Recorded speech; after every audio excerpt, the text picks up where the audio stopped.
Welcome to Offcasting, a scuba podcast. This episode is sponsored by Sailor Jerry because he didn't bring the Teresa in 1796. I'm going to get Mark to do the sponsor. Maybe he could be that could be the opener. I could have him do the opener. Offgassing, a scuba podcast with host Nick Hogel.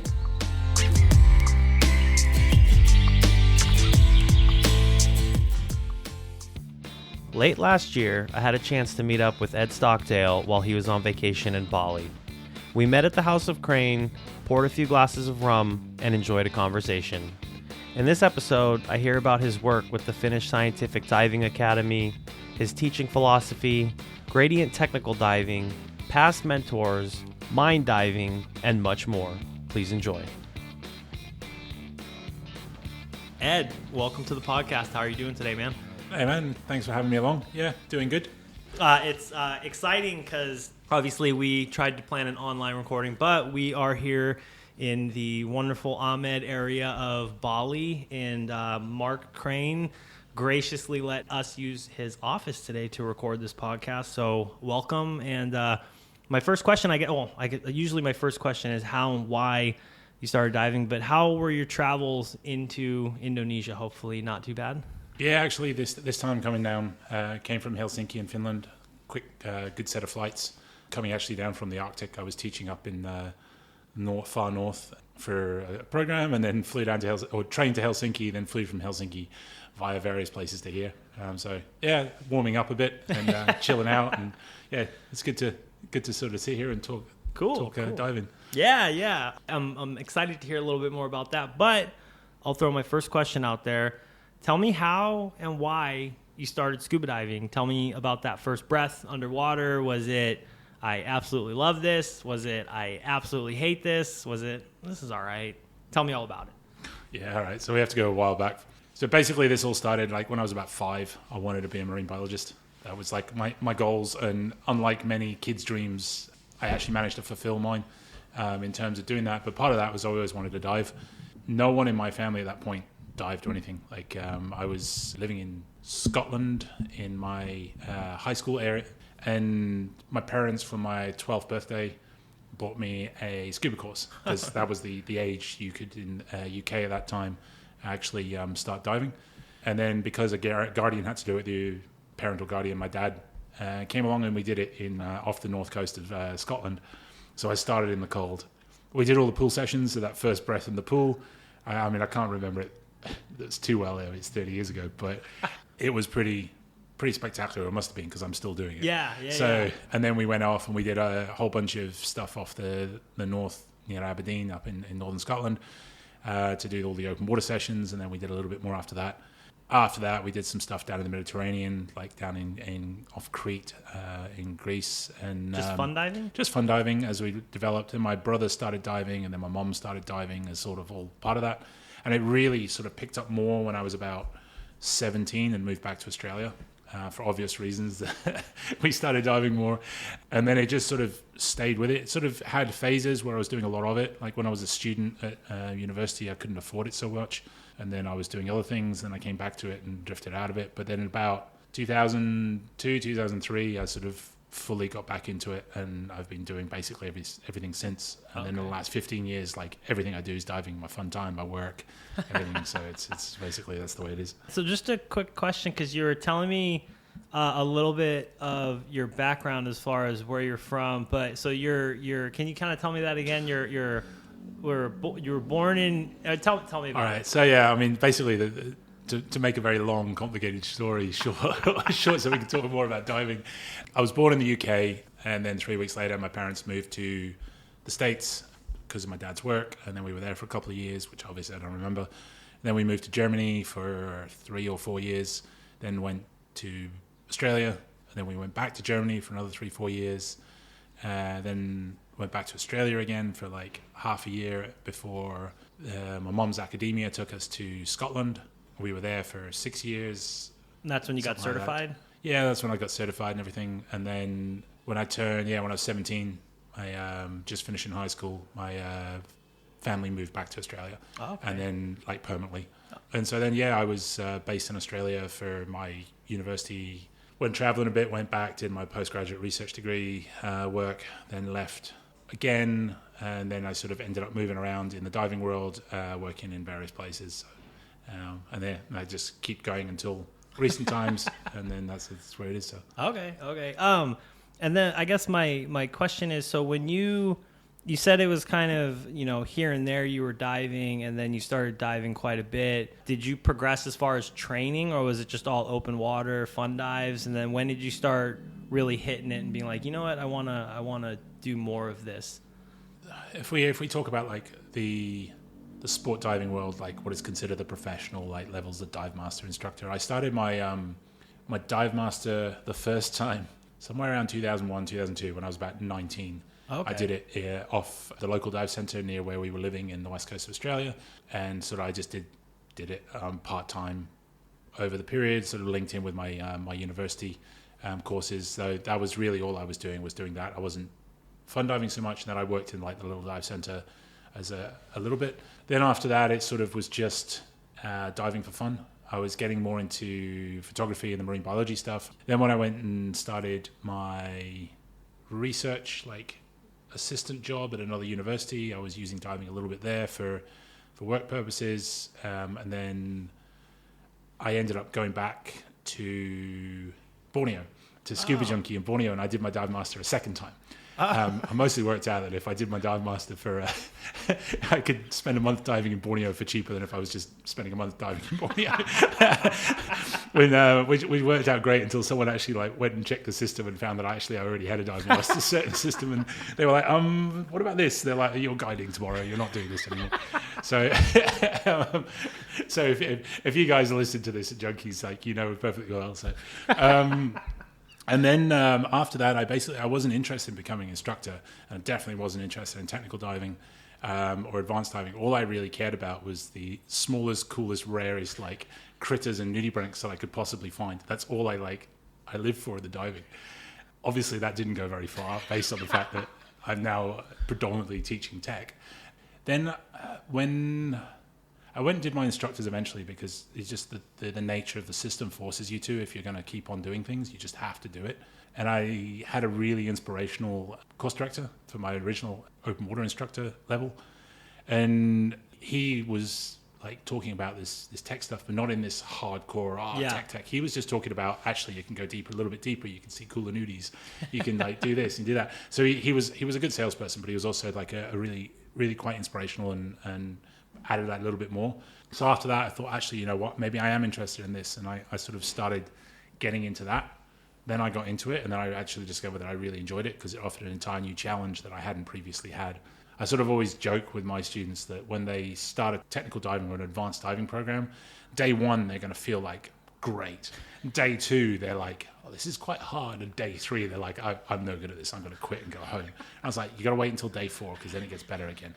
And I felt exactly that when I did mine. It sort of stayed with me that.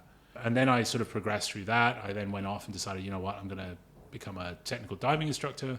At the same time, I was working doing scientific dive sampling and teaching courses, linked in with some Australian systems, but also I worked in a research station in Indonesia. I started working there, and then the combination of the technical diving in with the research diving, I was like, well, actually, there's a good potential here to advance both fields. So then that was 2011. So I was already a qualified, what we call technical diver, so decompression-based diver back then. I just started rebreathers, and then I was working as a DSO sort of during the field season at this research station. And then we started linking it more and more. And I sort of had this long-term goal to link the two, to try and facilitate research using this advanced diving techniques and combining it with other things. And that sort of chipped away at that over the coming years. That's where I sort of went down this pathway. And then I ended up working as like a dive safety officer for various organizations. I was involved with some large-scale projects, just building experience, building know-how, contributing to those projects. And that is basically a continuing story until now. And in both, I've run parallel. So I've developed my teaching and capabilities as an advanced diver, just in the sort of technical rebreather overhead realms. But then also I've developed the scientific dive training, dive management, expedition, logistics management, leadership sort of components. So those two now run parallel, and that's where I end up today as my full-time sort of work. Okay. So I guess we'll kind of head back, not to the beginning, but the beginning of your technical side of it. So I know, and I've said this on the podcast a lot of times, like when people go from that recreational sport into that technical field, a lot of people will have trouble sometimes with their buoyancy, their trim. Was that already there, or was there a little bit of a challenge to get past that or was there a push, or was there not a push on? It was the same as pretty much all of them. Like, especially coming as like a reasonably experienced like dive master and instructor, and then you go and you're like, this will be easy, as they all do coming to my courses, and everyone does, and then you get there and you get a big slap over the face. You go, actually, you're really bad at all this. Like, maybe you need to learn something more. Yeah, it was quite an eye opener, challenging experience with it. I remember doing the first 2 days, just sitting there going like, I don't actually know how to dive. So I was working as a videographer for a while in between that period as well. So I picked up all those bad habits of like that were based in the camera rather than in the skills as well. But I see it now, like teaching it, having taught it in various places like around the world. It is a component of it, but the way you teach it actually helps the student or hinders the student. What do you mean the way you teach it? Well, if you come in and you go, when I did mine originally, it was like I came in and then like, yeah, you're shit. Like, you need to be better. Oh, okay. Sorry, I don't know if I'm a No, yeah, totally fine. And then, or you can go in, okay, you don't know as much as you do. Let's learn from this. Let's see how we improve it. And I'm saying on the instructor side. On the instructor side, okay, so the instructor can make or break someone's... Yes. And the student needs to have an open mindset for it. But more and more, like, the more I work in the advanced diving and the more I work in the leadership and development and education, the more I realize the way I used to teach was actually really bad. Oh, and okay. Because that's the way I was taught by my instructors in this field, and that was the way that they taught my instructor trainers at that time, taught me to teach. So very sort of military, hard-handed, break them down, make them, build them up again. And there is a difference between being very like lackadaisical and just letting them go through because you want them to feel good and enjoy themselves, versus actually pushing them, but pushing them in a different way, like being sort of giving them a sort of an environment where they can go, right, you're going to be criticized, you're going to be told how to do it, but then you're going to tell how to improve it, so you can now focus on that improvement. Now, not everyone can respond to that, but had I been taught that way, I think I would have been a much better diver, much faster. So yeah, that's sort of the hindsight of that from that early courses was maybe a good thing, because then I knew what was wrong and what wasn't. Yeah. And that's where that sort of that teaching component goes. So going off of that, so you've obviously been teaching technical for a while, and I want to say, I guess I don't know, just speaking from my experience and other people that I've spoken to, do you think that that's getting better with students coming in with a more open mindset and not just, I'm here, I did my dive master, I'm an instructor, I know everything, I'm ready for that next level, don't tell me what to do? Do you think that the playing field is starting, like, what do you see mostly when you have somebody that is reaching out to you to begin their technical path? Do you find that it's more one way than the other, if that makes sense, like that mindset either closed or open? I think it's regionally dependent. It's those damn Americans, right? They're just well, I mean, Americans, Australians.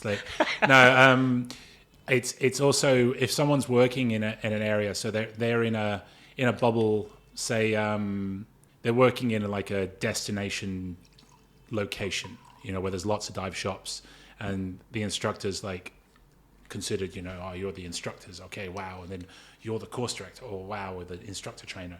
It's like, and then there's the technical divers. It's like, oh, they're the technical divers, and so you get into this sort of hero worship environment.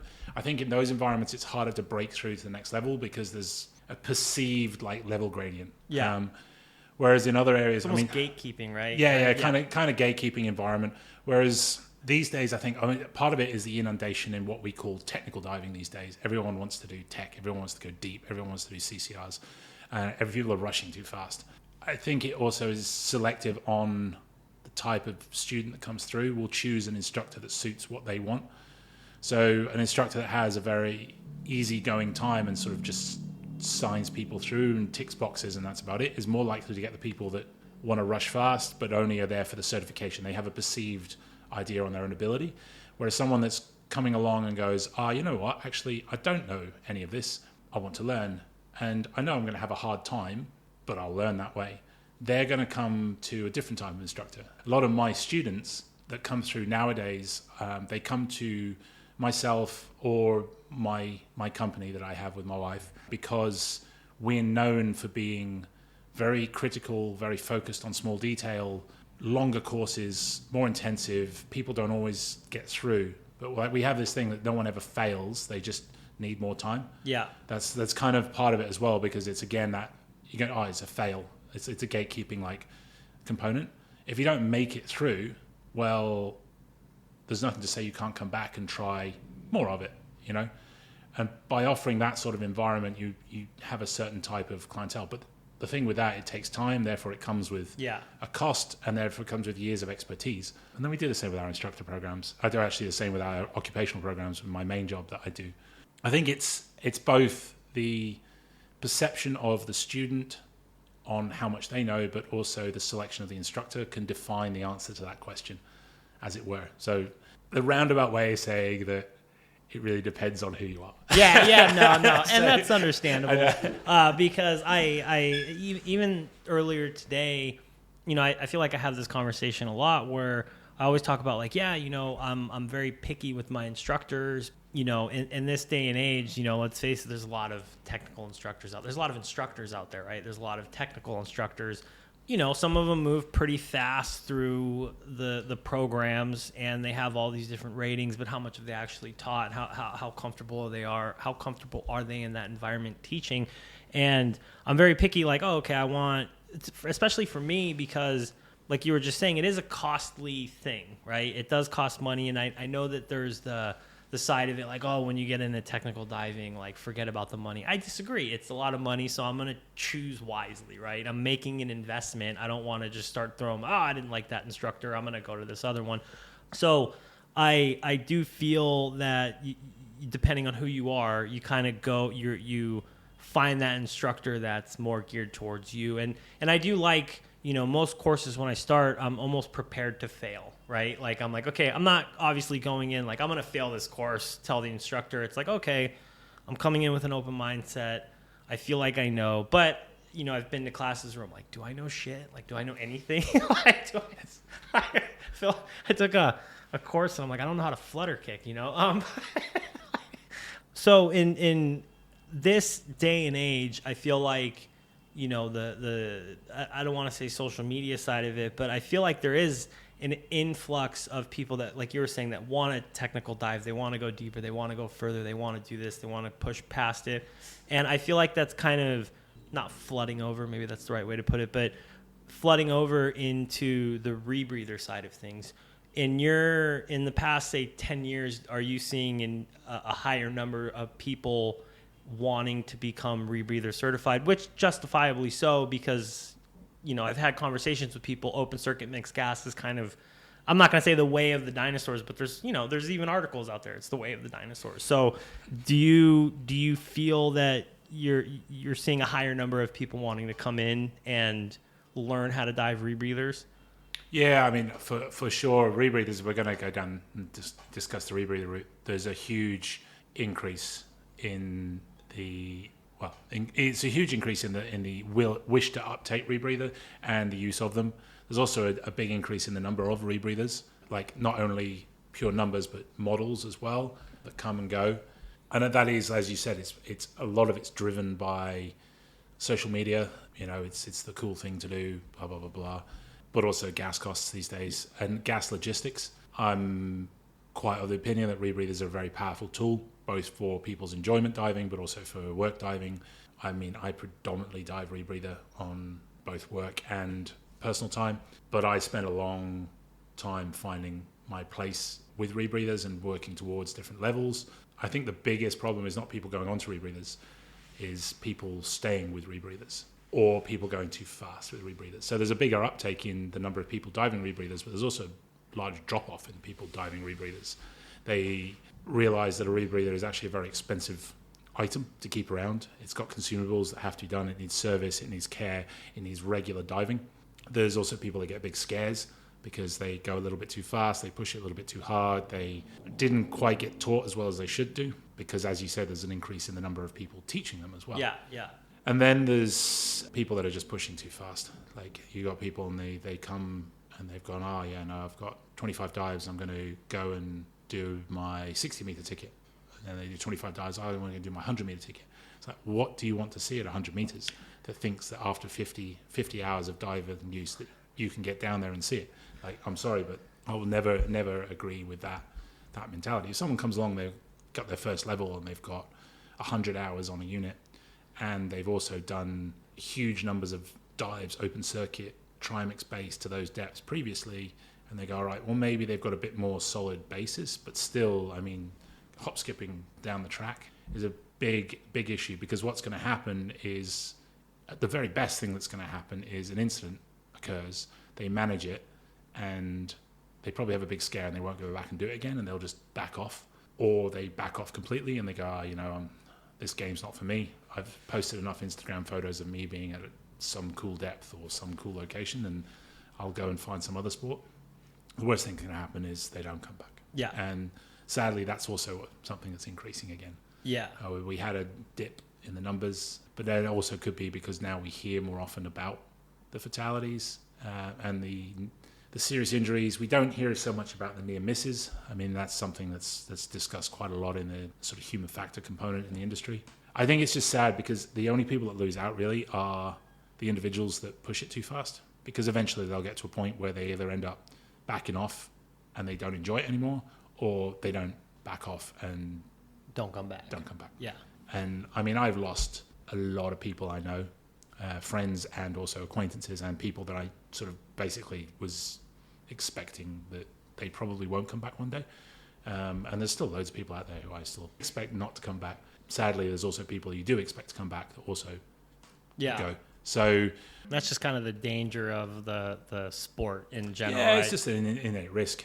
I mean, as we're sat in Mark's office, I'll use a quote that he used one time. It says that you're going into a completely hostile environment where the only thing keeping you alive is the specialized equipment that you're wearing and your skill to use it. And skill is then based on experience as well, Yeah. So, you want to be doing things subconsciously before you're in those extreme depths or far into an overhead environment or task loading yourself greatly. That being said, I still think it's great that people are looking more and more to rebreathers as a tool. I think if the process is done properly and people learn it and they enjoy it and they keep enjoying it, then they go to the next level and they've got solid foundations, so they can learn the next level solidly and they can go away and enjoy that, and they can really enjoy that, and so on.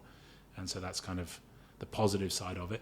And there are some really good tools out there now. The one biggest thing is that the rebreathers these days are so good, they very rarely go wrong. The problem is that when they do go wrong, people haven't actually trained their skills or practiced their skills or are aware of them, and then they really go wrong. Yeah, and that's kind of the sort of the flip side to it. But I understand that. We can cut this part out or not.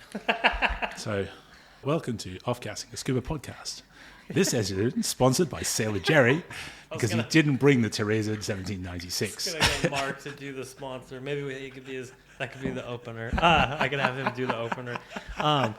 So I do get the rebreathers. So obviously, my listeners know, and I've had a little bit of conversations with you. I'm very new to the rebreather. I actually just counted the hours today. I'm right at 20 hours, right at 20 hours on my unit. So I'm baby, like, still a fetus almost. It's funny.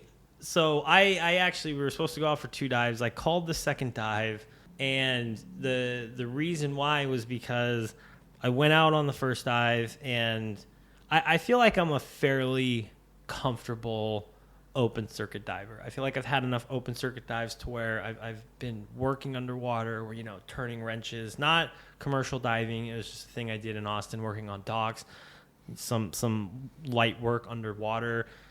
fairly, like it's almost second nature to me in open circuit, right? And then I put the rebreather on, and I still have that like mentality, right? Like, oh, I'm underwater. It still should be second nature. I was diving for like 5 days last week on the breather.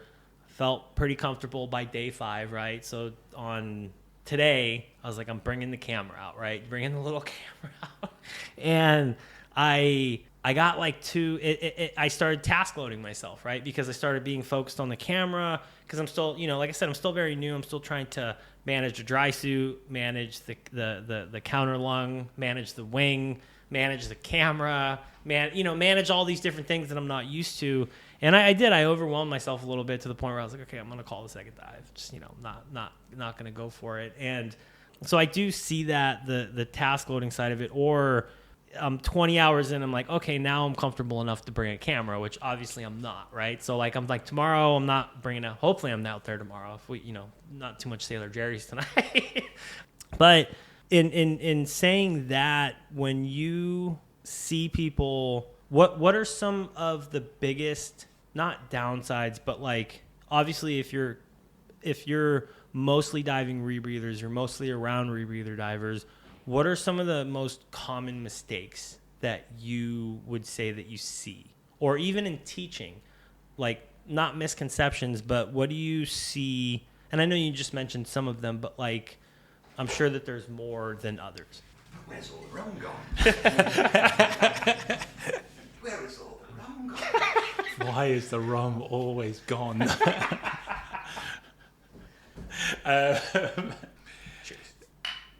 And me asking that's kind of I guess not a personal question, but just asking so, I can try to avoid those mistakes. Because I'm still very new, so I always try to take in as much information as possible on, like, what are the things that you see, the more common things that you see that lead to incidents or people walking away? Depth, usually. Okay. Depth and overhead. No, as you said, task loading is a huge component of it. I think actually is one of the really big components. And the rebreather itself is fully task loading. When you first start rebreather diving, you're probably still on your unit manually flying it, thinking, right, my cells are doing this. I've got to do this. Now I've got to add some oxygen. Now I've got to fiddle my needle out. Now I'm going to do that. So much going on. What's my HUD telling me? What's my handset telling me? Boom, boom, boom, boom. And that only comes second nature after an extended amount of diving on it. So that's when you can start loading other tasks.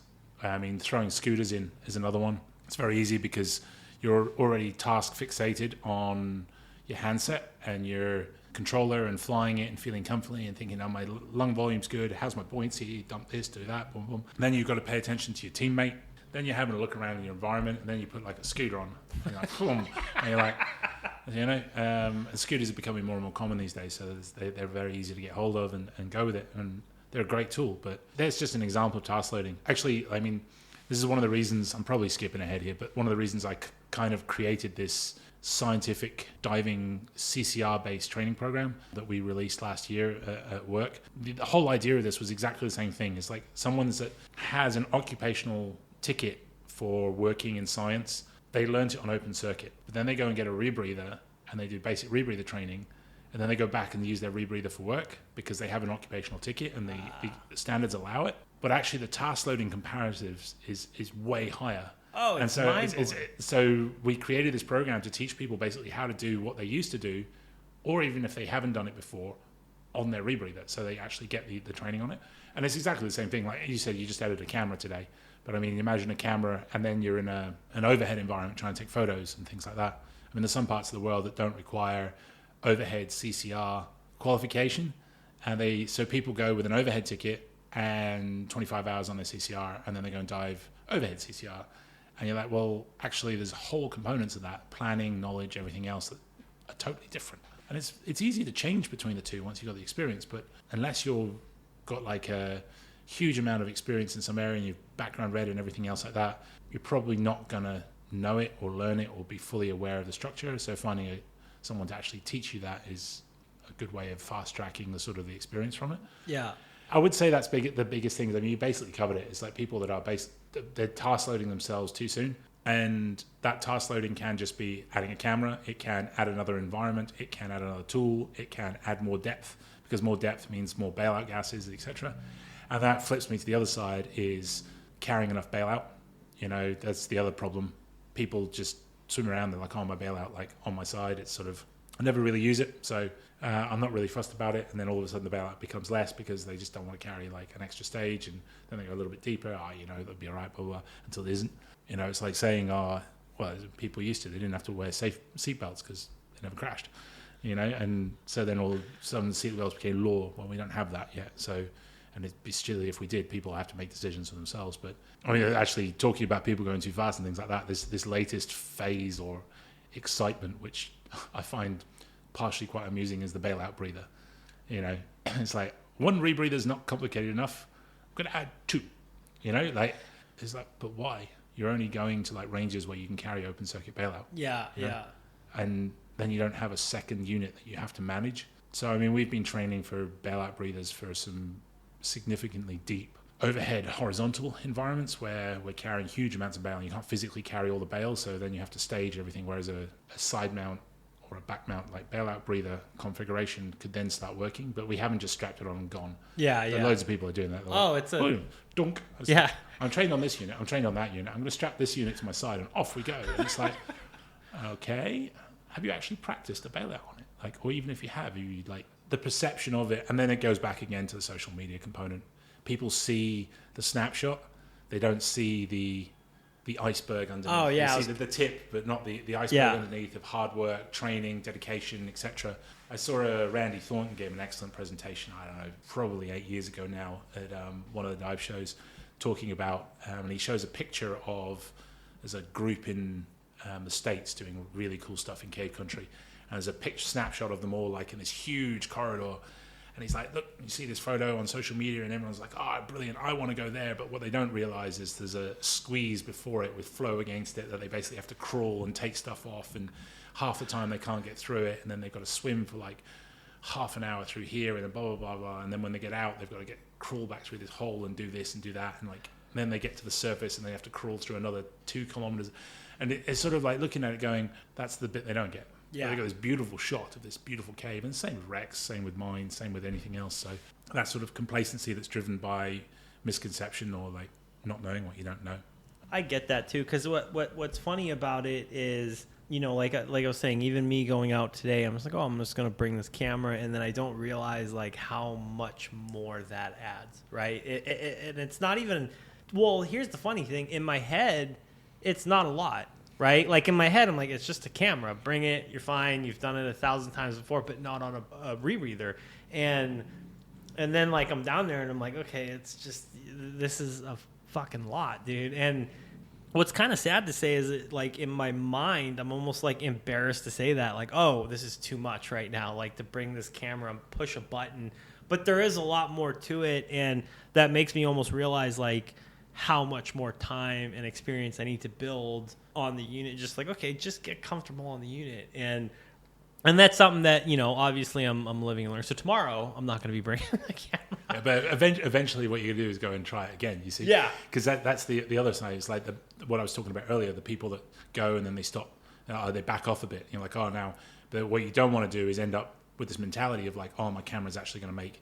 Because say you took your camera today and you had an incident, cause you to bail out, or like you had a high O2 spike or something, you've then got a mental model that bringing the camera is going to cause this. Yeah. And then that's when you're like, oh, maybe, and it'll take you longer to actually get to the point of bringing a camera and enjoying the use of it because you went too fast too soon.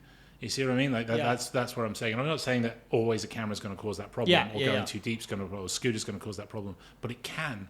But then it's going to take away from your enjoyment of diving this very expensive piece of equipment for most people that you've purchased, that you've then spent all this time training, and you've had this like goal to work for it and with it and blah, blah, blah, blah, blah.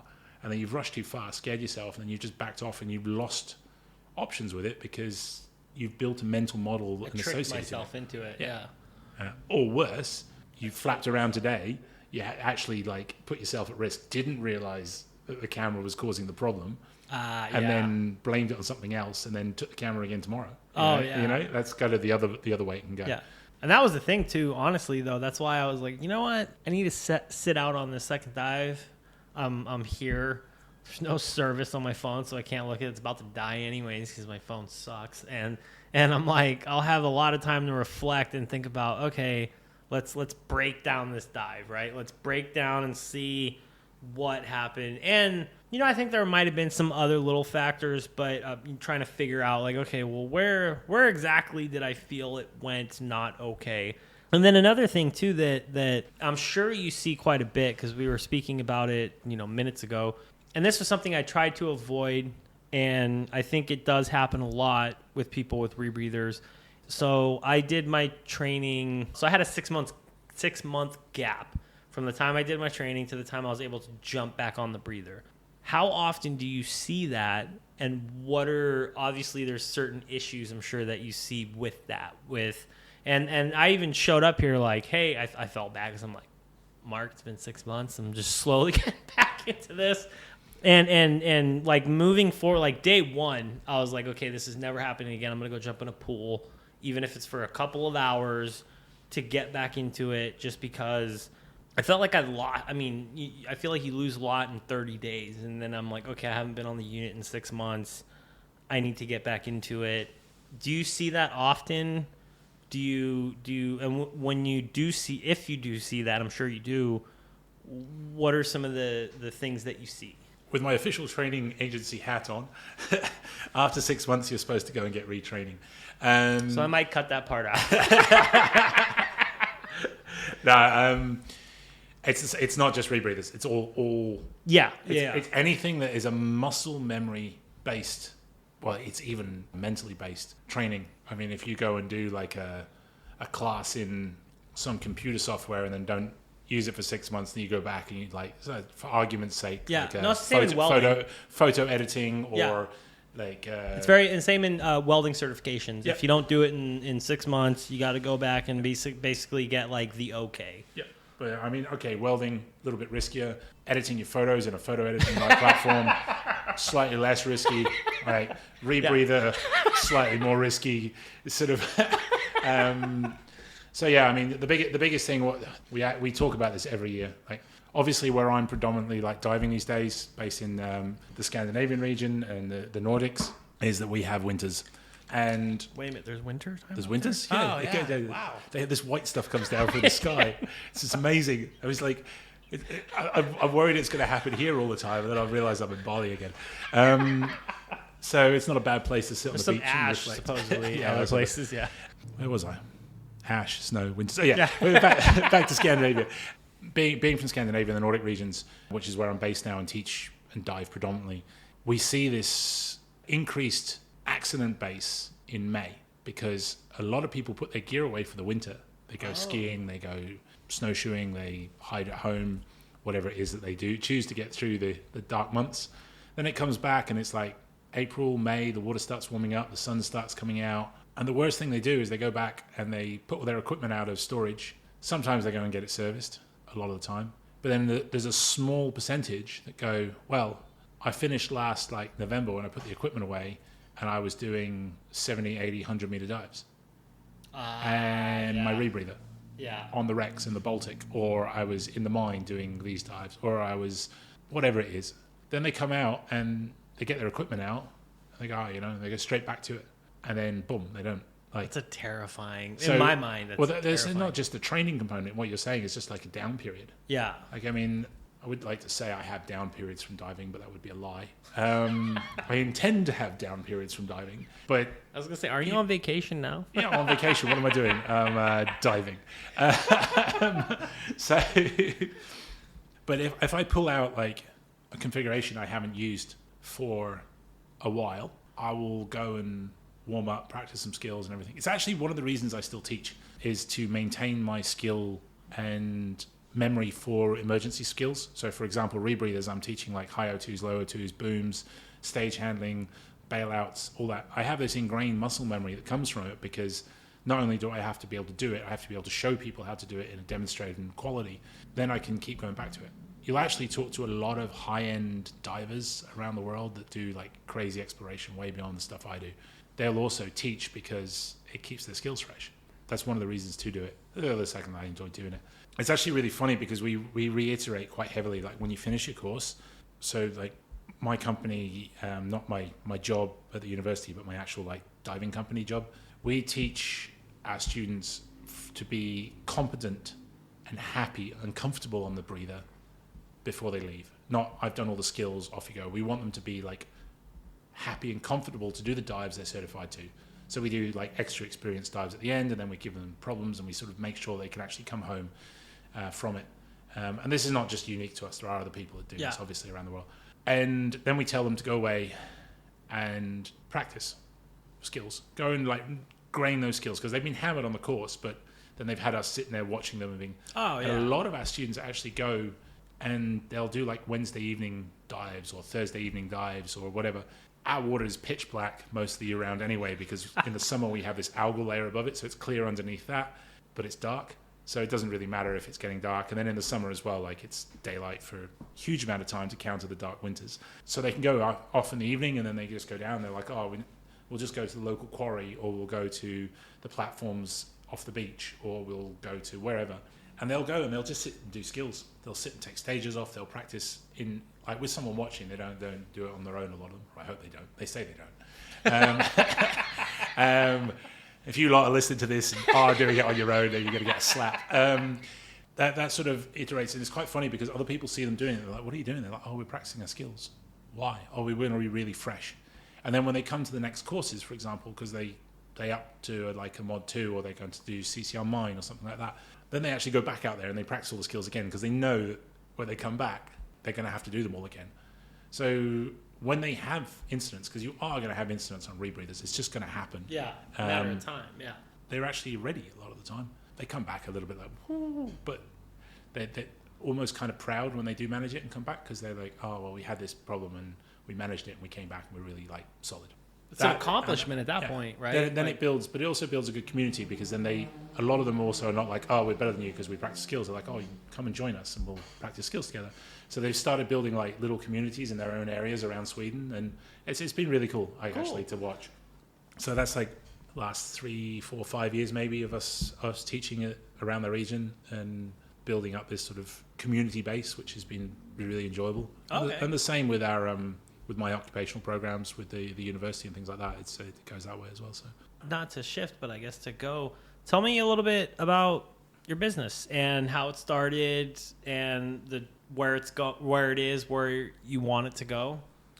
The business itself, like our dive center or organization, is called Gradient Technical Diving. I actually started it. It was Gradient Scientific and Technical Diving. I started it, I don't know, somewhere around 2013, 2014 in Australia. And I just wanted a platform to offer dive safety, expedition services, and everything that I was running at that time, and just have so I started a small like company in Australia. That was what I was basically teaching out of. When I moved to Scandinavia, or moved to Sweden in 2018, I took it with me, and we set it up as a full business in Sweden. And you say we? So we is my partner and I, Tiff Norberg, who's my wife. Hello, Tiffany. Hi, Tiff. Well, she's been on the podcast before me. So it's and she's a highly experienced like Nordic wreck explorer and instructor and everything. That's how we met, through diving, obviously. We moved the company, so we were starting to teach. We wanted to do something, so we took the Gradient company and turned it into a Swedish business, and then our goal was to just teach that little bit higher edge, a little bit more specialized. So we have a lot of components. Our big goal with it is just basically, like I said, is to teach people to dive at a level where they can leave a program feeling they've confidence. And we have a mentorship system with it. So like our students, when they finish, and it's not like they've been kicked out the door and we don't want to hear from them again. Like they can come back and ask questions. They can come back and go, oh, like I saw this bit of equipment. Is this worth getting? Or like this happened, is this something that I should consider? Or I saw this like article in some online magazine. Is that something of interest? And we've created like a sort of a private community chat group and things for everybody that they can ask each other, oh, I'm going diving here. Does anyone want to come? So that's sort of part of the company, which is technical dive training. And we've got more inquiries than we can meet at the moment, because both Tiff and I are like insanely busy with our other jobs, inverted commas, real jobs. But even still, like we are one of the biggest technical dedicated CCR centers in Sweden. We have full facilities for service of all the rebreathers that we teach, gas mixing, compressor and everything at home in our like dive building, shed, business office, storage and everything else. and a little shop as well. But we don't really sell gear as like a major outlet. We sell gear just for our students to be able to access like really good stuff for what they need. And then our other side was kind of scientific dive and expedition consultancy. Up until COVID, actually, I was doing a lot of like expedition logistics, dive safety management, doing research diving, sampling, collecting, joining projects, etc. Obviously, the pandemic closed down expeditions, travel, and everything else. So I lost my job, obviously, and the connections and the contracts that we had there. Ended up doing some other stuff for the COVID period until my new position came along in Finland, and that kind of Gradient linked into that because it was an opportunity to do what we've been planning with Gradient, but at sort of the next level. But we still run Gradient as an all-round little sort of diving, because we do scientific projects still with Gradient. Like we consult for various organizations predominantly around the Baltic. We do lectures for universities and things like that on diving and components like that. So it's sort of this little business that we have that we both run part-time on top of our real jobs. Okay, cool. And I do have to give a thank you to Tiffany, because I don't know if you were aware, but the first time we tried to record, there was some like internet issues, and then we had to like set, I can't remember if it was like the next day or a couple days later, but so thank you, Tiffany, for being patient. Always internet issues. But I guess my next question is, I want to go two different routes. I would love to hear more. You have a big exploration project and some mines, but tell me a little bit about the work that you're doing with the Finnish Scientific Diving Academy. Did I say that correctly? You did indeed. The FSDA, Finnish Scientific Diving Academy.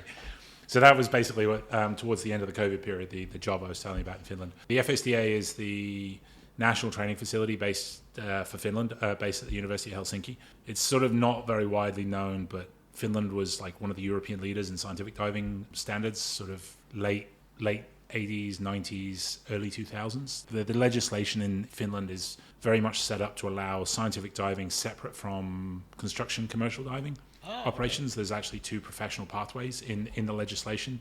That was sort of established then, and it allowed them to sort of really develop protocols and really advanced. A lot of it was archaeological, but also biological. So a lot of it was focused on the Baltic component. There was a lack of it. It basically stopped in like the late 2000s to like around 2009, 2010. And there's been no training. So there's been all the older scientific divers are sort of starting to get to the point where they just don't want to do it as much anymore, or they've moved on, or they're retired, or there's just not enough of them. So they needed training. So a committee of representatives from all the major institutes that use diving, professional institutes in Finland, got together, applied for funding to set up a new training academy. They put it back at the University of Helsinki's Tvermina Zoological Station, because that's where it always was. It also makes sense because they've got we have dive facilities, we've got a fleet of boats, we're right on the Baltic, we have accommodation, we have like 6 or 7 lecture halls and classrooms, full restaurant, everything like on site at this research station. So we can just come in and run these programs. So basically we run everything from entry-level courses for students wanting to get into the scientific diving field, to citizen science, scientific dive courses, specialist technology courses, and then our main program is the Finnish level qualification for a professional scientific diver, or the occupational scientific diver program, which meets the training standards for the advanced European scientific diver level. So it's sort of a cross-country like recognized certification once people complete it, and they have a certain amount of experience on top of it. So that's our main sort of, I wouldn't say bread and butter because we're not a financially based organization, but it's our main sort of core program. And then on top of that, we do scientific dive consultancy for different organizations. So I work with the Finnish Heritage Agency, the Estonian Maritime Museum, with Ocean Census organizations, a global organization, and various other ones which are based all over the planet. I or part of my team go and do operations with these organizations. My team being part-timers that I use, they're not all full-time. There's only me full-time at the moment. So not to misconstrue that. Yeah, so we're based in the southwest corner of Finland, but we also have a new facility that's opened up in the far north in Arctic Lapland, basically as far north as you can get in Finland. It's pretty north, isn't it? Yeah, it's pretty north. And That's where we teach our polar-based programs at cold water. So we specialize in cold water scientific operations and more rebreather-based scientific diving operations and developing and training protocols for those sort of places. I would eventually like to create a tropical diving course just so I can get away and warm up occasionally, but we'll see if that happens down the track. I'll keep having those discussions. We have other things like I've got some programs in expedition management coming. So I spend a lot of time developing new programs. I get bored really easy.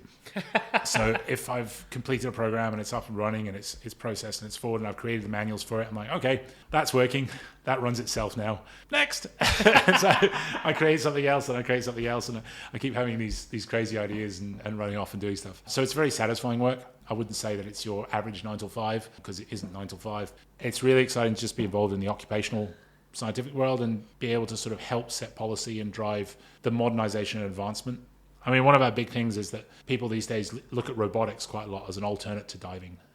So ROVs, AUVs, submarines even, which are not robotics obviously, but... Sunfish, that's one of them, right? Sunfish, yeah, that's a type of AUV, I think, yeah. What we're also looking at is trying to develop overlap. So using remote sensing, so surface-based survey scans, sonars, linked into divers, linked into ROVs, linked into AUVs to answer larger scale questions. And we've got a couple of potential projects coming up in the next few years looking at those, just to say like the divers have a place in all this, but they're not the only tool that you can use. I mean, there's a really funny, my office in the research station has biological ROV operations and training center because they're much cheaper and easier and way more expendable than real ROVs. But it's just part of that. So that's where my main job is running this organization and really raising like the levels of scientific diving capacity, not only for Finland.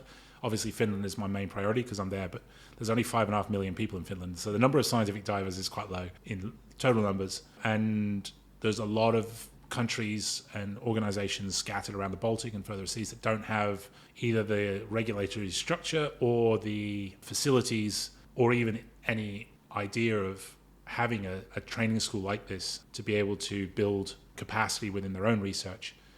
In addition to that, like I do have some small research projects on the side that I work and collaborate with, mostly developing techniques and methodologies for increasing the quality and quantity of data that we can collect or sampling or things like that. So, obviously, I'm assuming this came, from the first question that I asked, like, why did you get into diving? You wanted to be a marine. I was a marine biologist originally. Marine biologist. Yeah. Okay, so you went into that and you said you were able to live your dream. So now you're doing science diving stuff. What's the big push there? Like why do you want to do the things that you're doing? Well, I mean, I originally started off, I wanted to be an academic. And then I realized that I was a really shit academic. And I was a much better facilitator for science because I still have like a scientific mindset. I still understand the process. I can still sit and ask questions and design programs, but I'm really bad at sitting, writing grants and dealing with the politics that's involved. And which is a big part of it, I would assume. Which is a big part of academia. I also realized I didn't need to be like the lead researcher. I didn't need to be the person in charge all the time. But I do have a really good skill set for logistics. I do have a good mindset for standards and management. And I hope you can ask my team on another podcast, leadership for sort of high performance operations. So high risk or increased risk, so deep CCR operations combined or challenging environment operations, things like that. So though that skill set combined with my interest in science has really driven where I've ended up, which has also made me part of a very small pool of people worldwide that have that expertise, which makes finding jobs difficult, but also it means that when people do need you, they do need you. Yeah. So I'm lucky enough to be in the right place. And like a lot of where I've got to now has been luck. It's been driven by pure bloody minded like drive and will to keep going and pushing down this pathway, which I can honestly say has not been easy. Pure interest in doing it. Mentors that have really helped me along the way. I have some very specific ones that have really, really contributed to where I am now, which I think without I probably would have dropped off down another side route pathway somewhere. Can I hear about them? The mentors? Yeah. I mean, Mark Crane, whose office we're in, he was one of the big influences in my initial CCR light levels. Okay, actually, this is funny because this is literally a question I was planning on asking you. How did you meet? And tell me about the first time you met Mark Crane. So I it's like, revenge time, Mark. Another beer, please. No. So I can't remember what year it was, to be honest. 2011. You've known each other for quite a while. Yeah, 2011, 2012, somewhere like that. Mark had moved to the north coast of Bali to set up a CCR-based operation I can't even remember. It was orca diving back then. He'd moved from Egypt to here. And I was finishing up in the Wakatobia, the research station up there that I was working at as a dive safety officer. I had finished field season, and I still had some time left on my visa, like working visa and stuff. So I was like, I'm just going to doss around Indonesia a bit, relax before I was going to head back to Australia for the summer season. And I was going to go work for a specific dive shop. And the owner of that dive shop knew that I was just basically bumbling around, teaching the odd course here and there and just diving. And he's like, I'm going to Bali to go and do, can't even remember what rebreather he was training on. But he was come over, and then he's like, I'll bring the rebreather you're going to use. That I previously worked for him part-time, and I trained up on a rebreather with him, and he wanted me to basically become an instructor on this rebreather anyway, so I needed hours and everything. So he brought that rebreather over with him, and we turned up at Mark's. So I met this tall, lanky, half German, half British lunatic, and we just went diving. So I just cruised around on the side on my breather, just sort of practicing skills and things while this guy was doing his course with Mark. Then when they started doing the deeper dives, I just joined them and got more experience on the unit. And at the end, Mark let me borrow one of his other units that I was interested in just looking at, and let me do a try dive. And we just got on really well. Like, we'd had beers and stuff, we got chatting. And then I went back to Australia. I worked there for, I can't remember how long. I think I worked that season, so like 6 months over the summer season. Then I went back to Indonesia for the next field season. Again, having trained up on the other rebreather and actually bought a rebreather this time. And then I got and got the hours on it. And then I was like, I eventually came back and got Mark to teach me my Mod 2 and my Mod 3 on it. And I got beaten up quite badly, but in a good way. Like I got really, it was really good. Like, but also a lot of insight. Being a complete geek myself about numbers and gas and physiology and everything else, we get on quite well because we sit and have a beer and we talk crap about different ideas. And he really taught me how to do that. But then that's as far as actually doing courses with Mark went. But I'd come back and use his facilities here when I was teaching my own courses. And then I eventually became a rebreather instructor myself in 2014, 2015, something like that. I'd have to go and look at my certification. Something about 2015, I think. And I did it here when he was running one of his operations here. The instructor trainer came over and Mark sort of watched the whole thing. I then actually went and taught Mark on the unit that I'd become an instructor on, and so on. So then we've been sharing tit for tat courses and just sharing experience together. And we're both very similar minded in our approach to training. And so we just became really close friends. But that influence was a huge component to where I ended up today in terms of my mindset towards rebreathers and the way I teach. And then we're both very linked in with the human factors components teaching in our courses. So we both have mandatory for our courses. We've both been involved with that side of things very early on. And then we both got involved with the ODIVE system for the Doppler measurements when that came out, and got involved with that. So we were sharing ideas always. So that was one of my big influences. And then my other really big influence has been Phil Short. Oh, okay. So Phil Short's he started as a mentor and then became one of my really good friends. And he's worked in research and technical-based scientific diving. He was the go-to guy, as well as his overhead stuff. And we've done a lot of big dives together, a lot of places actually now. We're increasing the amount of time we dive together until recently. He then influenced my sort of cold water extreme overhead component and also mindset towards the scientific side more, how to structure safety programs. So I've read up a lot of his work that he's published and given presentations on over the years and components there. So both those sort of sides of it have been very, very influential on where I am. There are other people in the I could sit here and give a thank you list a mile long. But those people that know and they sort of that. But those have been my two big big mentors in the technical diving, advanced scientific diving sort of level. To the point that when Phil had to leave some of his jobs behind because of his new position that he has now, he sort of, people go to him like, oh, who are we going to use? And he's like, well, use Ed, because he's like the natural person to sort of progress forward. So that's also been a big component. And we discuss quite a lot of stuff online, talking, because we both work in the same professional fields. And I mean, still I'm still not at his level yet. Like, hopefully, give me another decade, I might be. But it's sort of they're sort of all like influences from different sides. So it's funny because I've been meaning to reach out to Phil to try to set up an interview. I have not yet, but I will hopefully by the time this airs. And then it's funny. So the first time that I was introduced to Mark, I wasn't actually introduced to him, but I went to ADEX, which is quite a big show in the Southeast Asia area. And actually, you know what's funny is at that same show, Tiffany put on a presentation. Yeah, it was the second time she's presented at ADEX. Yeah, and so that's kind of how I got introduced to her. And then there was, it gets away from me now, but there was a thing that she did. You probably were involved where you just went around and did a bunch of diving. I can't remember. Oh, the Baltic Circle diving. Yes, tour. Yes, that was ours in 2019.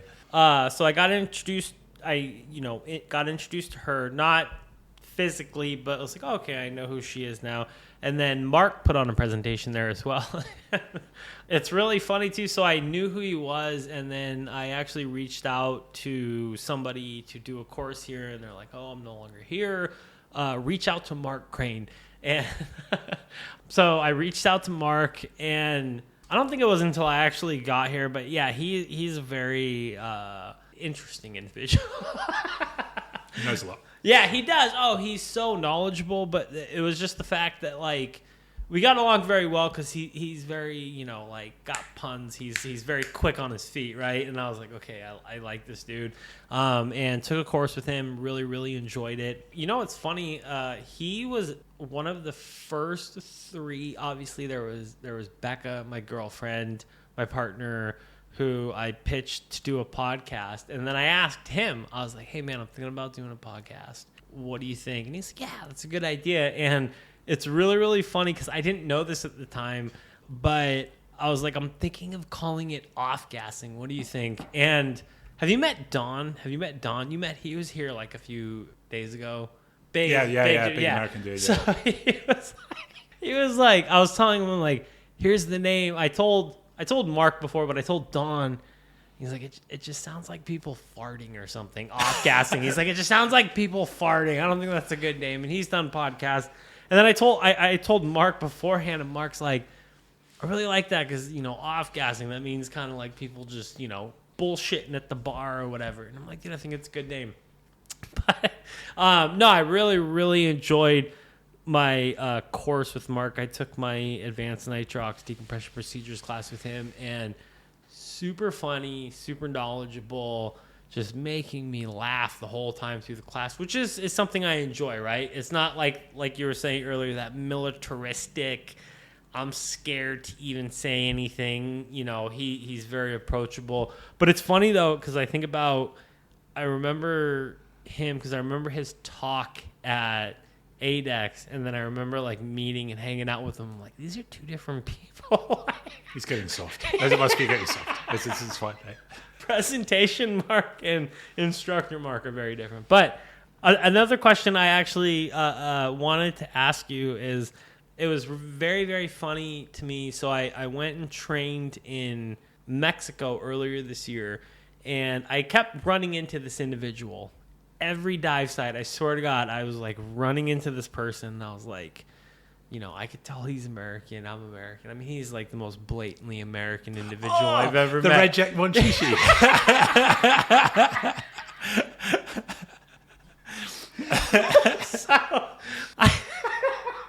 Sorry. But I kept literally, it was the most random thing because I kept. Every dive site we would go to, I would run into him, and I was like, he's just desperate to be on your podcast. That was all.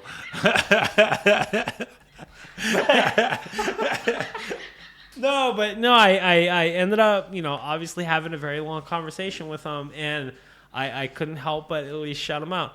How did you meet Steve Crosby? It was just so random though, because literally I swear there was like 5 days in a row. Because you go to random sites in Mexico, right? You're like, okay, we're gonna go here, we're gonna go there, and every time I'd run into him, I'd be like, hey, what's up? And I'm like, dude, we gotta record. Super, super cool dude. Steve, love you. Like you were, he was super amazing. But he's like, to me. And I'm sure I'm the same way. I'm like, dude, you are America. Like, you are America. Tell me about how you met Steve, because he actually he told me you are one of his mentors. Oh, did he? Yes, that was quite nice. He did. Yes, he did. And so I'm curious to know how you met him. He kept following me around dive sites. No, where did I meet? I met Steve in Koh Tao in Thailand. I'd gone over, this was shortly after, so this is going to be like a bit of a long story, but shortly after Raid, the training agency, had its revamp when it rebranded and got the new owners. And I got pulled in by, actually, probably considered to be another one of my mentors, but which was Paul Tuma, who was the president, I think he was the president at the time, or the training director. He still is, isn't he? No, I can't remember what he is now. To write material. So he basically spent 6 months headhunting me and approaching me at conferences going, I'd like you to come and join Raid. And I was just like, mate, I have enough training agencies. He's like, I'd like you to come and join Raid. And it's like, look, I don't need it. He's like, no. I want you to come and join Raid and write.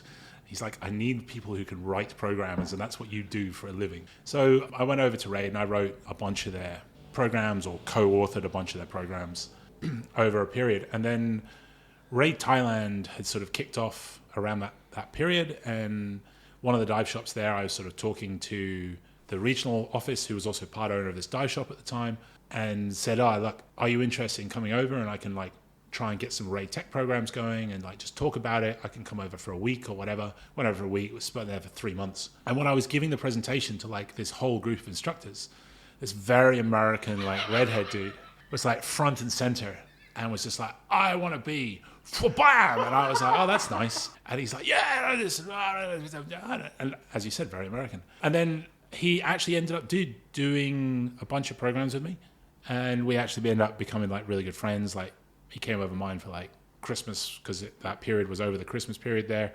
We had some beers and things like that, and we spent a lot of time hanging out. Then I moved on, and then he came to like Malaysia at one point and did some courses with me there, and then somewhere else. Then he went back to Thailand for a while. Oh, he came actually to work for Mark. Yeah. So I came here when he was working for Mark. He actually told me that you recommended him to Mark. I did, yeah. Yeah. Mark was looking for someone that was like young, could be trained, had a good mind, was a hard worker. Yeah. So I sent him Steve. No, Steve is awesome. So, I'm inspired by him. No, he came here, and then unfortunately, that was just before. Steve has the worst luck on the planet when it comes to getting jobs, because he always gets a job right before something goes bang, pop, or sinks, or like a pandemic. So he came here just before Mount Agung, the huge volcano on Bali, for those of you who don't know, went pop and closed down the entire industry here. Basically, shops were going bust left, right, and center. So he basically ended up being like a point where he wasn't earning enough, and Mark basically couldn't keep him, and they had a mutual parting of ways. He then went back to Thailand. I went back over to Thailand to do something or whatever, and I didn't do any training for him, but like he got me to do a presentation to like he was teaching, I think he was teaching the dive master and instructor programs for one of the shops there. So he got me in to teach give presentations on exploration and technical diving and science and stuff. And then he moved to the Red Sea, and I ended up running he became an instructor trainer by that point, and he and I ran some combined instructor courses together while he was there. And then I left, and then he left, and a pandemic happened, and he got locked out of Egypt, and that was the last I saw him, actually. So then he went to Mexico. I didn't manage to attend his wedding because I just couldn't afford the flights. Sorry, Steve. It just worked out the way it was, the way the cards fall. But yeah, he's gone to fulfill his dream as a cave expert, and he's in a good place for it. And I'm glad. Like, it's good to see when someone comes into the industry, they have the ups and downs, and they go through all the mental challenge of dealing with it, the financial challenge of dealing with it as well, and getting through. Yeah. So he's like a good example of perseverance and maintaining like a quality of skill with it as well. So yeah, it's a good example of like, and there's lots of people like him that have, and then there's a lot of people that just fall off the bandwagon as well. Especially during COVID. So I did my first dive master program in Austin, Texas, in a freshwater lake, right? And then same thing. I was like, well, how can I do as much diving as possible, the cheapest way possible? That was my mentality. So I was like, fuck, I could do I did my first diving program with SSI in a freshwater lake in Texas. And then I was like, fuck, well, I could go do a PADI dive master in some tropical environment. And I found a place in Bunaken in Indonesia, and they're basically like, hey, you know, when you're not doing any coursework or anything, like, we have a boat going 5 times a day. Anytime you're not doing anything, you can go. And I was like, sign me up. This podcast is going to become banned in the tropical world. All these people go, wait a minute, I could do that? There's an inundation of dive master trainees coming in that happen to be really good at it. Fucking... No, so... I can't remember where I was going with that, but either way, I was just like, I do things cheap too. But more rum? Yeah, I know, right? So no. I met Steve though, and he makes an impact on you when you first meet him. Like, so I was just like, hey man, I would love to have you on the podcast. And then he told me about your connection. He told me about the Mark connection. And I was like, no shit. When we started chatting, we realized that we had so many different connections in the industry. And that's a small industry, right? Like, it's a small industry. So we had so many different connections, and it was just like, how have we not ran into each other before? But yeah, he's a super funny dude. So I had to ask that question. But the next question I wanted to ask is, you have a lot of mine projects going on, diving in mines, exploring mines. Can you tell me a little bit about that? Yeah, sure. Okay. They're not hidden projects. There's one particular mine that we're doing like a large scale project that's been going on for many years, which is Långban mine in the center of southern Sweden. So it's in the Bergslagen area, which was it's basically a huge, dense chunk of metallic minerals. Sweden was one of the leading countries during the 13th, 14th, 15th century in Europe for metals. Basically, all the predominant metals came from that region. It kept on going until about the 18th century.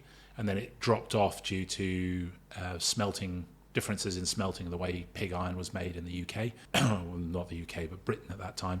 In the 15th, 16th century? No, this is like 18th century. It fell off. Okay. But they were mining in like 13th, 14th century onwards in growing mining techniques. And so there's over 5,000 abandoned mines in Sweden, of which about half are flooded. So when people talk about like mine diving, Northern Europe is like one of the major places to go. Yeah.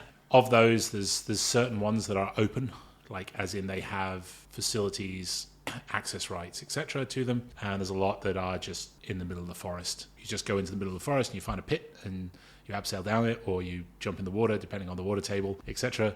And sometimes the viz can be 20 centimeters, sometimes it can be 10 meters, sometimes it can be beautiful. But of that, the larger scale mining operations are less. And you also have like access issues because they are still industrial sites. They're not like a free access like the rest of it. There's a lot of permission needed. Well, there's permission, but it's not the same way as like in the US. You'd need permission, and people would be there with like guns and everything else. I mean, it's just the way it was. But anyway, so we have Långban mine, which is an open mine it has an association that runs it. Of that association, there's key holders that run the events, and you pay a membership, and you have access to the mine as long as you have the certifications to dive it, and you can just go. Like you can go for a weekend and just go do a couple of dives. Limitations on depth and time, and then after that we have projects. So you apply for a project access, and then you can start doing deeper and deeper. So the project Bergslagen, which is the inherited like project name for this mine that we've been working on, is various faceted like areas. The land above it's owned by a museum. It's the actual Värmlands museums that all the old mining structures, or a lot of the old mining structures, the towers and the lift shafts and things are still there. So they're part of the museum. They are sitting on the shafts. So we have access there because we have permission from the museum to be there. So one of the things we do is we go and document the underwater component to give that back to the museum, so they can put it in the displays. They've got like QR codes on the shafts. You can go up and like hit the QR code on your phone, and there's like we've got little videos or photos of what's below your feet. So there's like almost a whole production going down. Yeah, there's a lot of it. I mean, there's not huge amounts of funding, and we're trying to develop that more. But like, I mean, like people videoing and people videoing, people doing photography. We have some guys from Finland now. I started trying to do photogrammetry of different artifacts, like underground photogrammetry can be challenging. I'm not very good with IT, so photogrammetry is challenging for me in general anyway. But there's a Finnish pair that are coming in, one of which is probably one of the best photogrammetry guys. Like, he's probably one of the 2 or 3 leading underwater photogrammetry guys in the world. And he's starting to fully like document the shallow levels. I mean, like literally, like in 2 years, I managed to get like 4 or 5 artifacts and things like that. And in 2 weekends, he came in and did the entire shallow level. And I was like, all right, that's it. I'll stop. You can carry on, Gary. I'll let you guys do it. Like, no worries. Please carry on. Like, please carry on. For a long time, I was in charge of the museum liaison role because of my background in like scientific diving and management. The museum just had one person they could go and contact, and then I would talk to everybody and be like, all right, we need photos from here, we need photogrammetry from there, blah, blah, blah, and it goes that. But we've had a change of committee recently, so we're deciding on whose roles go to where. But then we also have the deep exploration component. So that's been led by myself, Phil Short, Oscar Svensson, and Johan Enquist. So the 4 of us kind of have been leading the deep push, and we've been not only exploring the deeper levels and putting in line as we go, we've been trying to document where we are. It's really hard because compasses don't work because it's an iron ore mine. Yeah. So you're swimming around like, you're like, oh, we think we're here. Oh, we think we're there. We give presentations on this quite a lot, actually. I'm giving a presentation in Belgium, in the Belgian Dive Expo in December on the mine again. I was presenting in Slovakia on it last year and Baltic Tech the year before, and we just sort of update our exploration component. So we sort of do that, but we also go to like the shallower levels in inverted commas. Like, we've been relining the levels with like gold line, so taking the Floridian idea of having really solid, like thicker main lines that are colored and cutting out exploratory line and actually documenting where everything goes in the maps. So we've been doing that for years now. Like, during COVID in Sweden, we were really lucky. We weren't locked down. We were supposed to avoid people on recommendation, which when you're as introverted as the mine diving crew are, then we just go to the mine. So we lived in our vans and just went mine diving every other weekend. And during that period, we were pushing deeper levels and we were cutting out old exploratory line. We go down, follow it, and be like, this doesn't go anywhere. Cut it out. Put in a gold line. Oh, this is actually really cool. Let's run a main line back to map it in. So we're setting it up so people can follow us and get more experience in the deeper levels. Deeper levels, by deeper levels, what depths are you talking about? So you're allowed to dive the mine to the 55 meter level, basically 55 meters, give or take a couple of meters max, 2 hours max. That's the standard, like, no project diving limits. And that's an extensive, I mean, that's a year's worth of diving just to explore all that. Oh, yeah. Then the next level is 75 meters. You can convert that into feet for your non-metric people. I don't speak those numbers. Then we've got 75, 90, 110, 130. There is 145, 50 combined-ish level, and then we've put the line to 160 meters. One question I have with diving mines, the thing that I get a little bit scared of mines is, here's a man-made structure built not for that long. And some of these mines are very old. Like you were just saying, some of these mines are very, very old. Can you take away my misconceptions of mine diving? Yeah, as you said, mines are human-made constructs. So mine diving is basically it's like wreck diving in a cave. You are using cave diving protocols, but you're in a man-made structure. The age of the mine does have an influence. So for example, like Longban, one of the really cool things is that the shallow levels are 17th, 18th century, and the structures are still there, some of them. But as you go deeper, the mining becomes more modern. You can see the changes. So all of a sudden, like in the shallow levels, there's like a wooden logs held up by chains that are attached to like hooks that have been bashed into the. And you go deeper, there's elevator shafts with electric switches and light bulbs and things. Because the Longban was closed in 1972, so there's everything from like hundreds of years as you go down deeper. So the age of the mine has an implementation like on how solid it is, and the biggest thing with mine diving is the type of mining that was being done. So iron ore mines or like dolomite mines are calcareous material mines are usually very stable because it's such a hard mineral. Not always, but usually if they're in a seismically like benign area, especially. And the mining technique didn't use too much bang bang. Because you can cause breakdown. But I mean, they built them to stand in air. And also, once they're water filled, there's less collapse risk as well, because it's supported by the water as well. So then you go to the other end of the extreme, like coal mines, for example. Coal mines are just death traps. They're highly Even sedimented. when they're being built, yeah. They collapse while people are mining them. I mean, look at most of the mine accidents that happen even to the modern day. They're predominantly in coal mines. They have been over history. Yeah. Because it's just not a great material to mine. It's like it's non-metallic. It's not very dense or strong, etc. It's very brittle. And then you've got the in-betweens. The other thing to consider is also the water itself. So the mining techniques used and also the minerals that are involved can also define if the water is safe. There's a mine in northern Finland, or not middle Finland, near Tampere, called Haaveri.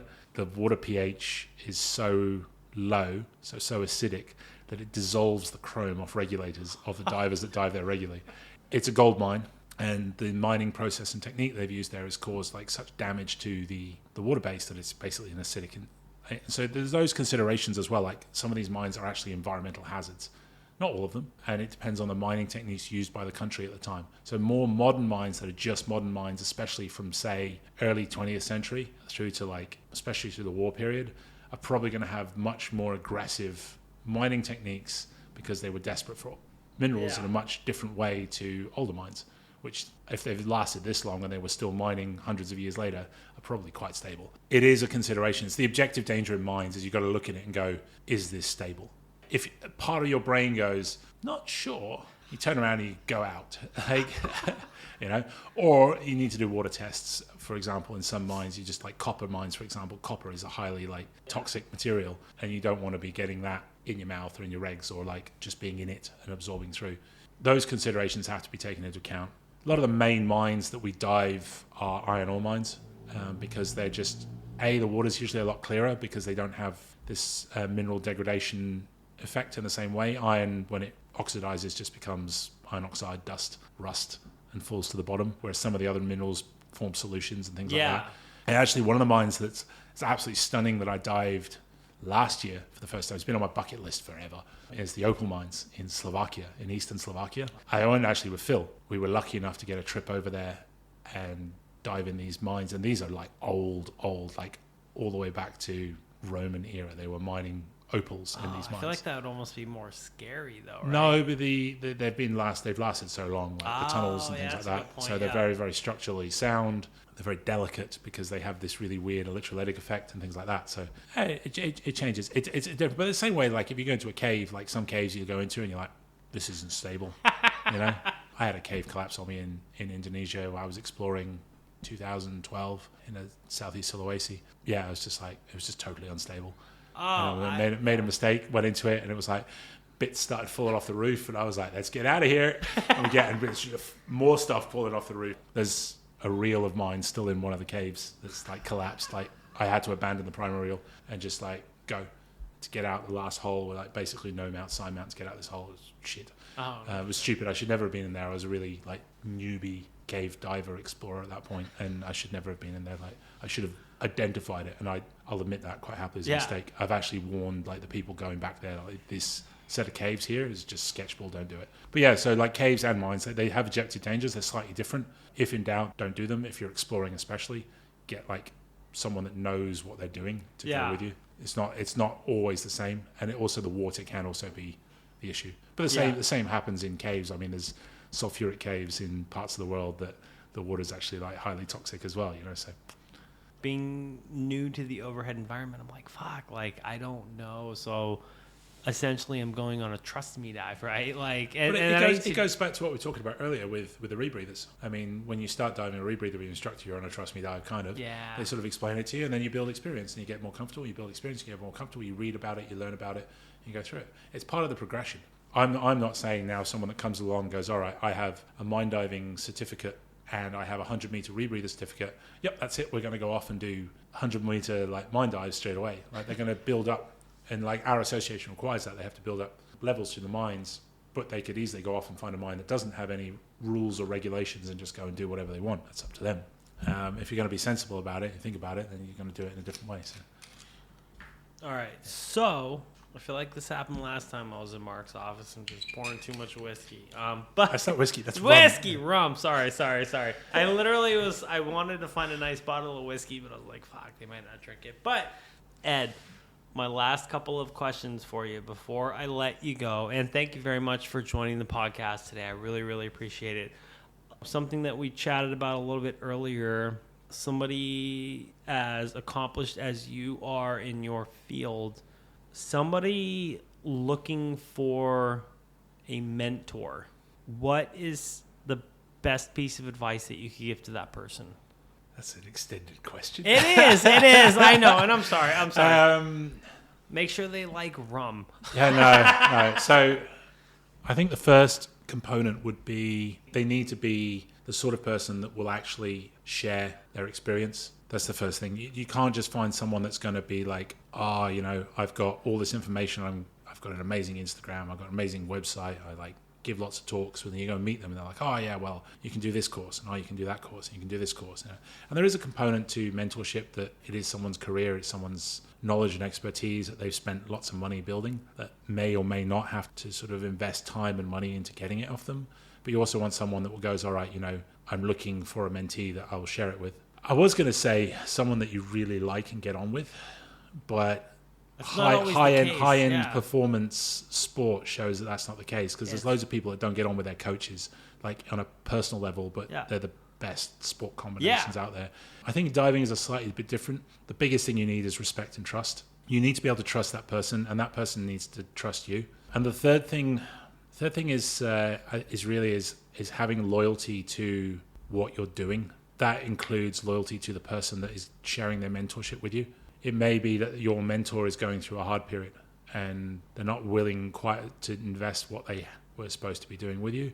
But if you believe or really truly think this is the direction that this person is going to be beneficial to you, you need to be beneficial to them and stay with them. And that's not you've got to support them and blah, blah, blah. This is you've got to understand that a mentor is not a one-way flow. It's a two-way flow. A mentor that's willing to learn from maybe you and the way they teach you as well. That share ideas, not just give ideas. I fucking love that. I think that's the biggest thing. That's the biggest thing that I've had with the two that I've mentioned here, both Mark and Phil. They're both the sort of people that have huge amounts of knowledge and experience, but they're both willing to share ideas. They're willing to listen and go, yep, that's actually, think about that. Or don't be an idiot. And you have to be prepared to take it both ways. Finding that, I think, in a mentor would probably be my main goal. And someone that actually truly just would do it. Someone that if you weren't there as a student or a mentee or a financial support model, someone that would just go and, if you weren't there, would still go off and do the same diving. Yeah. They would still go off and do the same drive. They would do it the same way. They would stay loyal to their own philosophies. And that's what we try and do. I dive all the time. I take time off work and I go diving. And I dive the same way on my own time as I do with my students or with my friends or with my own mentors. And I don't mean I dive the same configuration and everything has to be. What I do is I dive with the same philosophy of openness and sharing. And I think that's one of the reasons that I've ended up where I am. Don't get me wrong, I've burnt bridges along the way. I've had fallouts. I've done stupid stuff. I've done my fair share of stupid stuff in the 20-30 years of my diving that I've been doing. That's human though, right? But that's human. Yeah. And I've learned from them and I've continued. And I try and share those mistakes as well with what I do with the people. And people like you say, like Steve, they listened. They're well aware of some of them because they were involved in some of them. But we've moved on from that. We've learned from it. We've grown from it. We didn't die. That was good. And I think that's where the drive is, and you just keep developing. I mean, there's always the magic. Everyone used to, I've got to keep learning, blah, blah, blah, blah. It's the same thing, but actually truly meaning it. Going, right, I can still learn that changes can happen tomorrow. Some new technology might come out, and some of us are quite stuck in our ways. That's either driven by agency, or that's driven by community, or that's driven by experience. And the experience one is the reason you should be stuck in your ways. Yeah. It's like, right, I've got this muscle memory, this works this way. But if I change it, I'll try something new. I'll go and be like, I'll try this. Oh, that didn't work. I'll stop trying that. I'll do it this way. Or, actually, that worked. Maybe I'll integrate that and try it a bit more and try it a bit more. Then you try it and you share it. Then you bounce it off someone, whether that be your mentee or your mentor or your colleagues or your compatriots or your dive team or whatever. And I think one of the biggest things is like, it's almost like the quote of the research station about is that it doesn't matter how good you are. If you're an asshole, no one's going to want you on the team. So you've got to have like, and that doesn't mean you have to be everyone's best friend and the nicest person, but you know, if you're detrimental to the forward vision of whatever it is that you're trying to do, or whatever the team vision of it is that you're trying to do, then you're not going to fit in. Like I select teams for expedition projects. I might be on a research ship for 3-4 weeks. I might be in a remote location living in a very, very small little like operational base for 6 weeks. I do not want to be stuck with someone who's basically going to be causing detriment in my team, even if they're the best fucking whatever diver in the world and best this and best that. If they're going to come in and then start causing a breakdown within the team dynamics, the team always overrules the individual. And I think that's the sort of final bit of advice I would put if you want to end up doing the stuff that I do. Yeah. Like if you're an individual like solo cave diver that's pushing like huge depths and whatever, well maybe you don't really care about whether your teammate's an asshole or not because they're still on the surface. So it's like it's a different mentality. I'm not taking away from that. That's a different philosophy and direction, but the work that I do, the operations I do, the world I live in is very much based around team learning, sharing, and becoming the best diver and functional member of the team in whatever role it is that you do. Yeah. Whether you are the assistant that comes along that helps out and it's their first expedition, or whether you're the head of photogrammetry, or whether you're the dive safety officer, or whether you're like the key scientist that the entire project is based on, everyone still has to integrate, and that's part of the learning experience. You basically answered my last question that I was going to ask is, you know, somebody that is looking into scientific diving, what is the best piece of advice that you could give? But I mean, I feel like you just answered it, unless you have, because like my last question is someone that's geared towards that role, like, oh, I want to be a scientific diver. I want to provide knowledge. I want to pull knowledge. What is the best piece of advice you can give? But I feel like that's pretty amazing, unless you have something else. I would say if we're purely focusing on scientific diving, yeah. This is scientific diving has become the new buzz thing at the moment. It's like everyone's talking about it. There's training courses left, right, and center. Scientific diving is only scientific diving if you are collecting data, samples, or carrying out experiments, or putting equipment down and pulling it up to do experimentation that is going to provide towards scientific towards the future, knowledge, i.e. publication. So if you go out and do a bunch of measurements and then you don't use those measurements, it doesn't matter. It's not scientific diving. Yeah. All right. So to really drive that, you have to have a question. Whether it's your question or whether it's someone else's question, you have to have it. You have to have an understanding of like the scientific methodology and the scientific concept. But just because like I have a meme on my door which is this like researchers in Antarctica obviously working in an ice hole or something, and there's this penguin walking up and it's like, hello, I would like to science please.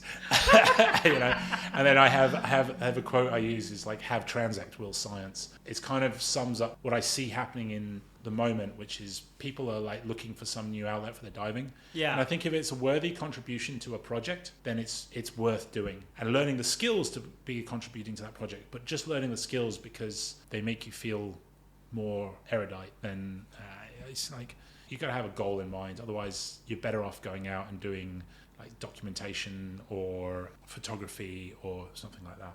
Not to take away, like if people want to get involved with scientific diving and they see it as a career route, or they just see it as a citizen science diver and they want to get involved with like, I don't know, there's like Reef Check, Project Seagrass, Project Baseline, iNaturalist. There's loads and loads and loads and loads of scientific platforms set up for the general public to use their skills to contribute towards information gathering. Yeah. It's sort of a two-edged sword. Is you need to kind of, for some of them, well, a lot of them, you need to get training to be able to contribute to them. But I mean, can you say that someone that is, for example, a nudibranch, passionate nudibranch spotter that can go out and they can identify basically every nudibranch they see down to like genus or species and takes photos of them, has never had any training, has just learnt this themselves, that person can probably contribute very highly to a project. but they might not know how to. But then there's another person that goes, I want to become a nudibranch scientific diver, goes and does a nudibranch spotting course, and then can't tell the difference between wart slug A and wart slug B. You know, there's a balance. Like, so it's not a black or white. There's a grey area in between. I just say that the biggest thing is to actually consider what it is that you want to do with it, not seeing it as an outlet for your need. I mean, I get a lot of applications. It's like, I love fish and I wish to study them. It's like, well, that's really great, but we work in the Baltic and you don't really see fish when you're diving. So it's that sort of like balance of reality versus preconceptions. A lot of people have this preconception that scientific diving is swimming around coral reefs and having turtles there and hugging whales. And actually, a lot of it is in very, very low vis, doing repetitive boredom. That's just the nature of it. It's field work. And the thing is as well, like, if it's pissing with rain and it's cold and it's windy and it's wavy, you still have to go out and do the work. Like, you can't sit there and be like, I don't feel like diving today. I have a slight hangover and the weather's bad. I'm not going to do it. You actually have to go and do the dives regardless. Provide the information. You know, a lot of these scientific projects, when we go out, each dive will cost, but if you take into account the research vessel, the divers, the equipment, the flying people there, the getting everyone in, blah, blah, blah. Oh, I couldn't even imagine. It costs like 30, 40, 50,000 euros a dive. There's a balance as well. Like, the preconceptions of what it is versus the reality of what it is are also often two-edged swords. Just don't believe the agency marketing hype. Actually look into it, read up on it, talk to people that work in it. People email me all the time. I answer them pretty much as often as I can, which is most of the time, unless I'm on holiday here talking on podcast. So if you send me an email at this point and I haven't answered it, it's probably because I'm talking on the podcast. Yeah, just like, blah, blah, blah. And you're like, is this something of me? Is this something I can do? Is this something I should consider? And it's like, I see that as part of my job because I am supposed to be one of the leaders in this field. So there you go. That hopefully answered in a roundabout way. No. I love it. Ed, I absolutely appreciate it. Let's take this last shot. It's on deck. So, yeah. No, thank you very much for having me on and putting up with my rambling for however long it's been. Yeah, be really interesting. And I think it was much better to do this in person.